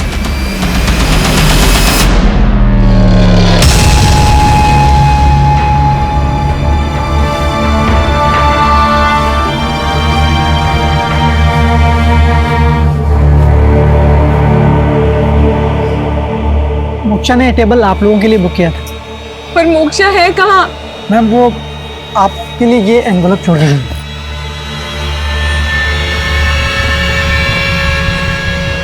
मुझे समझ नहीं आता कि मैं क्या करूँ आप दोनों को एक रखने के लिए, इसलिए मैंने ये सब किया। और मैं एकदम ठीक हूँ स्तुति के घर पे। डोंट वरी, वो आज आप दोनों की वेडिंग एनिवर्सरी है ना, इसलिए आई प्लान्ड ऑल दिस। और आपको याद है मम्मा, जब मेरी और स्तुति की 5th क्लास में लड़ाई हो गई थी तो आपने मुझे कहा था कि बात करके सारी थिंग्स सॉर्ट आउट कर ले। और अब देखो, हम दोनों एकदम बेस्ट फ्रेंड्स हैं। बस आप दोनों भी ऐसे बैठिए, बात कीजिए और सारी थिंग्स सॉर्ट आउट करके जल्दी स्तुति के घर पे आ जाइए। मैं आपकी वेट कर रही हूँ। लव यू मम्मा पापा। चलो। आंटी बिलीव मी, मोक्षा यहाँ नहीं है। पर बेटा, वो वीडियो तो उसने तुम्हारे फोन से ही भेजा था ना हमें। हाँ, वो वीडियो काफी दिन पहले रिकॉर्ड किया हुआ था और वो मैसेज भी शेड्यूल था। उसके पास फोन नहीं था ना, इसलिए उसने मेरे मोबाइल से वीडियो बनाया। पर बेटा बताना तो चाहिए था ना। मैं I am sorry uncle. Moksha का प्लान था कि वो कुछ दिनों के लिए गायब हो जाएगी और आप दोनों में फिर से दोस्ती हो जाएगी। I am sorry. मेरी मोक्षा सच में गायब हो गई बेटा। हमारी मोक्षा सच में गायब हो गई।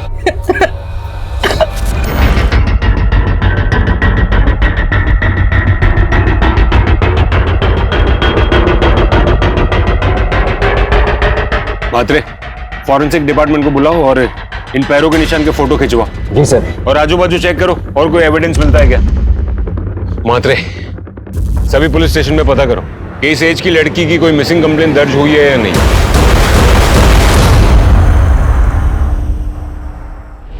हाँ केलकर साहब, ये वही लड़की है। सर इस फाइल में मोक्षा की सारी डिटेल्स हैं। आई एम श्योर ये केस रिद्धि के केस से जुड़ा है। दोनों केसेस में काफी सिमिलैरिटीज है। एक काम कीजिए पाटिल जी, ये केस आप हमें ऑफिशियली हैंड ओवर कर दीजिए। Will take it direct from here. Okay, Moksha की फैमिली को इन्फॉर्म कर दो। सर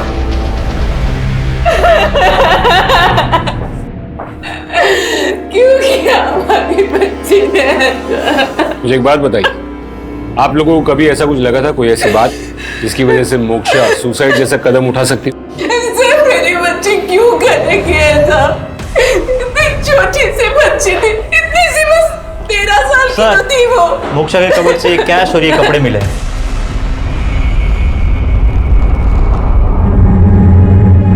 सर ये तो काफी महंगे हैं। और ये इतने सारे पैसे क्या ये सब? सर मैंने कभी उसको इतने महंगे कपड़े नहीं दिला और ना ही कभी इतना कैश दिया सर। क्या हो मिस्टर अमन, आप हमसे कुछ छुपाने की कोशिश कर रहे हैं? सर 30,000 मैंने दिए थे उसको। क्यों? मैं बाप था उसका और तुम मिलने भी नहीं देती थी मुझे उससे। तुम इन पैसों से उसे खरीदना चाहते थे? हाँ मैं। अब क्या फर्क पड़ता है?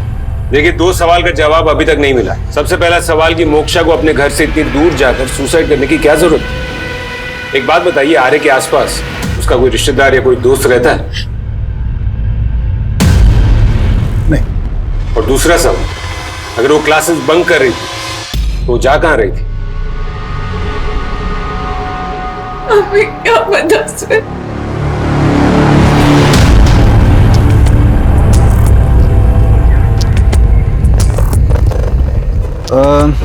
इस ब्रांड का प्रेगनेंसी किट नहीं है, कोई और ब्रांड चलेगा? कुछ लड़कियों से झगड़ा तो होता रहता था मोक्षा का, लेकिन कुछ भी सीरियस नहीं था।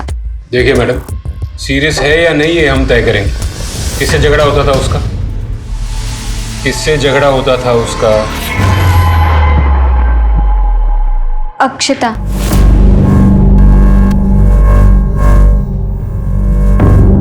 देखो बेटी, डरने की कोई बात नहीं है, ठीक है?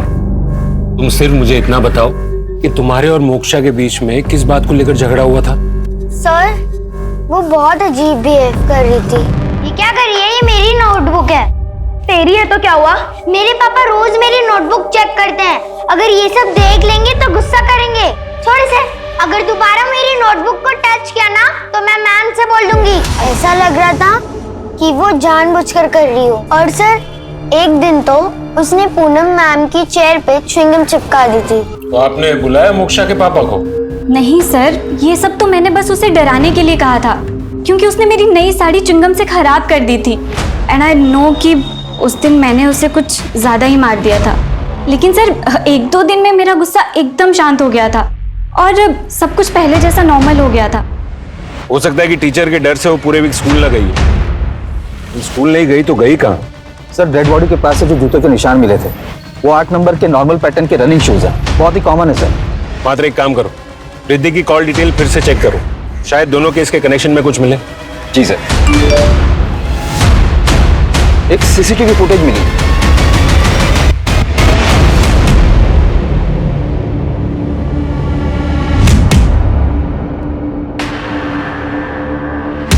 सर ये तो सेम कार मॉडल है जिसके टायर के निशान हमें मिले थे। जरा जूम करना। बस इस गाड़ी के नंबर प्लेट से इस आदमी की डिटेल निकलवाओ और उसको उठा के यहां ले आओ। सर ये फॉरेंसिक रिपोर्ट।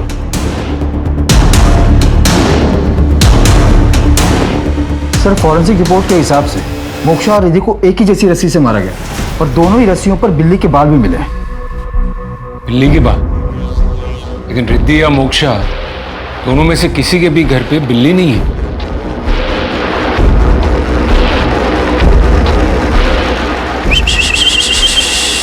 मी गौर से देख इसे, गौर से देख इसे।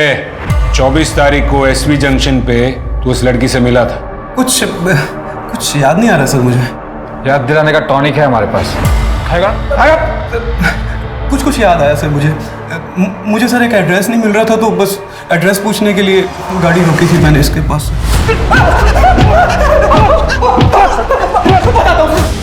बताता हूँ सर ड्रग्स लिया था मैंने इससे। चाहिए? हाँ सच बोल रहा हूँ सर, उस दिन के बाद मैं इससे कभी नहीं मिला और ना ही कभी उस दिन से पहले मिला था सर, कसम से सर।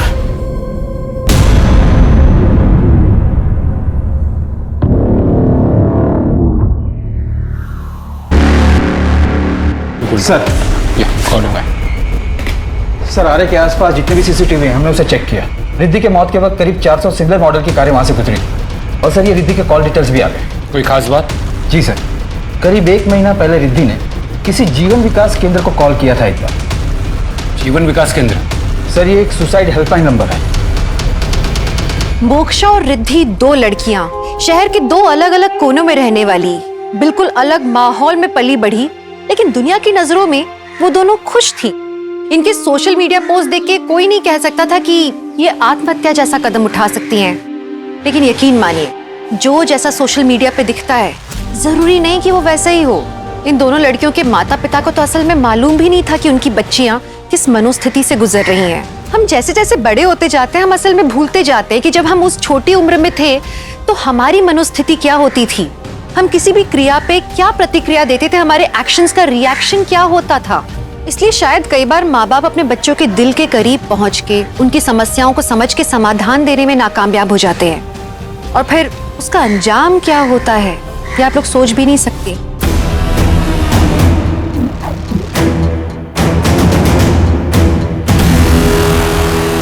फोन आया होगा सर, लेकिन हम किसी से भी उनका नाम, एड्रेस या पर्सनल इंफॉर्मेशन नहीं मांगते। हम बस उनसे बात करके उनकी समस्या सुनते हैं। हाँ ठीक है, लेकिन आप कोई तो रिकॉर्ड रखते होंगे ना? हाँ, बातचीत की एंट्रीज होती है हमारे पास, पर सॉरी सर, ये बहुत ही पर्सनल बातें होती हैं, हम किसी से भी शेयर नहीं कर सकते। देखिए, हमें एक लड़की की लाश मिली और हम ये तहकीकात कर रहे हैं कि वो वाकई में सुसाइड है या फिर कुछ और। आई कंप्लीटली अंडरस्टैंड सर, लेकिन हम भी क्या कर सकते हैं, लोग हम पर ट्रस्ट करते हैं। हम उनकी पर्सनल बातें इस तरह से किसी से भी डिस्कस नहीं कर सकते। Thank you.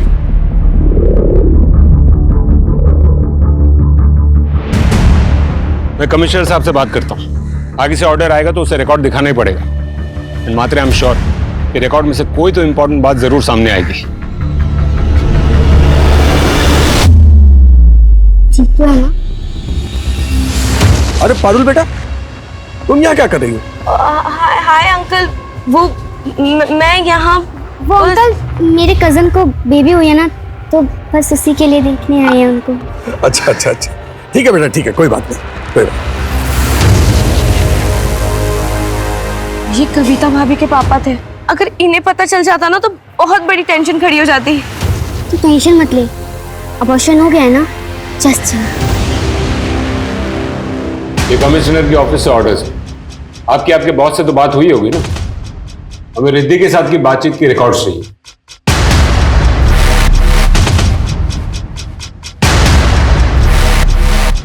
Thank you. तूने सिर्फ तेरी ही नहीं अपने भाई की जिंदगी बर्बाद कर दी। कविता के पिताजी आए थे, तोड़ के गए रिश्ता, सिर्फ तेरी इस करतूत की वजह से।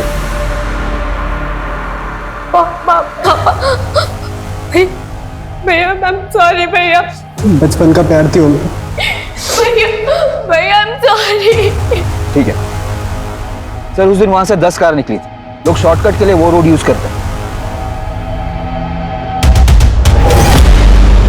कि दुनिया प्यार मोहब्बत से नहीं पैसों से चलती है। स्कूल में भी तो अमीर बच्चे अलग, गरीब बच्चे अलग ही थे। मेरी गरीबी का मजाक उड़ाते थे वो लोग। ये अखिल और निखिल का पता लगाओ। जी सर। सर हमने कुछ नहीं किया सर। झूठ बोलना बंद कर। आखिरी बार पूछ रहा हूँ, क्या किया रिद्धि के साथ? सर बच्चे आराम से। बच्चे हो या कोई भी, खून करने के बाद गुनाहगार है सिर्फ ये। कार से पीछा कर रहा था तो उसका पीछा कर रहे थे या नहीं? हाँ सर, उसके खून से हम दोनों को कोई लेना देना नहीं है। हम दोनों तो सिर्फ उसको डरा रहे थे।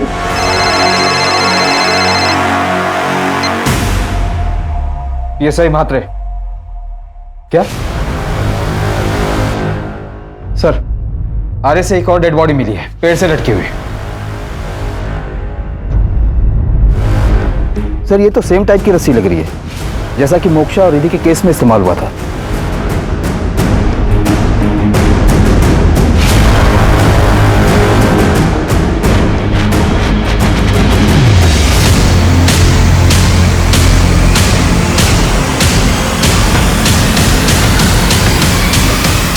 अपने जूतों के निशान देखे? ये तो बिल्कुल वैसे ही जूतों के निशान है जो मोक्षा की बॉडी के पास मिले थे। जी सर, बिल्कुल वैसे ही है। सर विशाल के घर वालों से बात हुई, कल ही उसकी शादी टूटी थी और पोस्टमार्टम रिपोर्ट के मुताबिक ये भी एक सुसाइड ही है सर। मात्रे, अब तक सिर्फ शक था, लेकिन अब पूरा यकीन है कि ये मर्डर ही, वरना एक ही तरीके की रस्सी से कोई घर से इतनी दूर जाकर सुसाइड क्यों करेगा? ऊपर से दोनों रस्सी पर बिल्ली के बाल, 3 में से 2 लोकेशन पर सेम फुटप्रिंट्स, इन सब में कनेक्शन है। और सर विशाल की बॉडी के पास से ये एक चीज मिली है। ठीक है, निकोटिन गम है सर।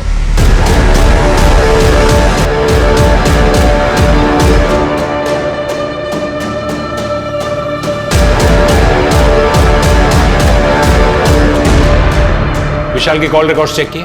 हाँ सर, उसने भी जीवन विकास केंद्र पर कॉल किया था।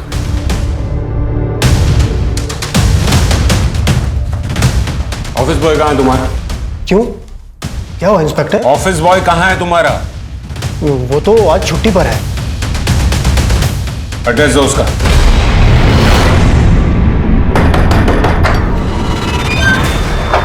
जी सर। चल बेटा, तेरा टाइम आ गया। साहब हमने क्या किया? लोग तेरे से मदद मांगने आते हैं और तुम खून कर रहा है। नहीं साहब, हमने ऐसा कुछ भी नहीं किया है। तू जो च्युइंगम चबाता ना, वो एक डेड बॉडी के पास मिली, समझा? साहब वो हमारी च्युइंगम नहीं है साहब, वो दरअसल हमने चुराई थी। वो विक्रम सेठ की च्युइंगम है। वो हम बेगम को खाना देने जाते हैं ना, वहीं हमें मिली थी, तो हमें महंगी लगी, हमने उठा ली। बेगम? कौन बेगम? सब विक्रम साहब की बिल्ली है। हम रोज से खाना देने जाते हैं। सर विक्रम का फोन बंद आ रहा है, उसे लग गया होगा कि वो पकड़ा जाएगा, इसलिए कहीं भाग न गया हो। सर गौरव का फोन ऑन हुआ है। ट्रेस करो उसे। जी सर।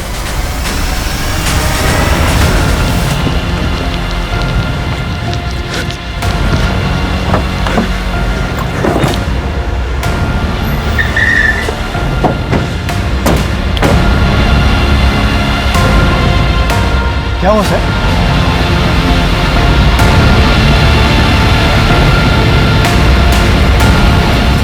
कहाँ भाग रहे थे? सर क्यों मारे सर? गलतफहमी होगी सर आपको। मैंने कुछ नहीं किया सर। कुछ नहीं किया तूने, कुछ नहीं किया। रंगे हाथ भागते हुए पकड़ा है तुझे। वो स्टूल भी तेरी गाड़ी से मिला था और उस पर जो खून है ना, वो भी मैच हो ही जाएगा। इसलिए अब झूठ बोलने का कोई फायदा नहीं, क्योंकि तूने खुद हमें एविडेंस तक पहुंचाया है। हाँ सर, मारा है मैंने, सबको मैंने ही मारा है। वो तो ही मरने के लाया था तो मरना था। किसी के पेरेंट्स अलग हो रहे थे तो मरना था। किसी की शादी टूट रही थी इसलिए मरना चाहता था। भगवान ने इतनी खूबसूरत जिंदगी दी है, हैं? लेकिन नहीं, ये लोग थे कि इनको तो मरना था। कैसे मारा तूने उनको? कैसे मारा? वो लोग हेल्पलाइन पे कॉल करते थे तो मैं उनका नंबर नोट कर लेता था, फिर अपने पर्सनल नंबर से उनसे बात किया करता था। लेकिन मोक्षा के पास तो फोन था ही नहीं, फिर वो तुझसे कैसे बात करती थी? वो अपना स्कूल बंक करके मुझे पीसीओ से कॉल किया करती थी। मेरी मोक्षा से कल ही बात हुई थी, उसने तो मुझे ये कहा था कि उसकी तबीयत खराब है इसलिए वो नहीं आ रही। पहले मैं उनसे बात करके उनका विश्वास जीतता था। भगवान का नौकर हूँ सर, मैं उन्हीं के लिए काम करता हूँ। भगवान का नौकर है, उनके लिए काम करता है, तो बाकी की पूरी जिंदगी इसी हवालात में काटना, उसी भगवान का नाम लेते हुए। विक्रम आम खूनियों की तरह नहीं था। आमतौर पे किसी की हत्या करने के पीछे कोई ना कोई स्वार्थ होता है, लेकिन विक्रम दरअसल वो दिमागी तौर से असंतुलित था। बहुत पूछताछ के बाद विक्रम ने कबूल किया कि उसने पिछले कुछ सालों में 6 मर्डर्स किए थे। इस केस की खास बात यह है कि जिनका भी खून हुआ वो अंदर से टूटे हुए थे, कमजोर थे, और वो मदद मांगने के लिए विक्रम के पास पहुंचे थे और विक्रम ने इस मौके का फायदा उठाया। विक्रम जैसे खूनी हमारे इर्द गिर्द कहीं भी हो सकते हैं। अगर रिद्धि, मोक्षा और विशाल के परिवारों ने वक्त रहते जुर्म की दस्तक को पहचाना होता तो शायद इन लोगों के साथ ऐसा नहीं होता। इसीलिए मैं आपसे कह रही हूँ, प्लीज सतर्क रहें, सुरक्षित रहें। तो चलिए, मैं दिव्यांका त्रिपाठी दहियाब लेती हूँ आपसे विदा। फिर मिलूंगी एक नए केस के साथ। तब तक देखते रहिए क्राइम पेट्रोल, सतर्क, विमेन अगेंस्ट क्राइम। एक औरत परिवार, अब हर औरत का भार। जय हिंद। इस तरह के और भी एपिसोड देखने के लिए हमारे चैनल को सब्सक्राइब करें और बेल आइकन दबाना ना भूलें।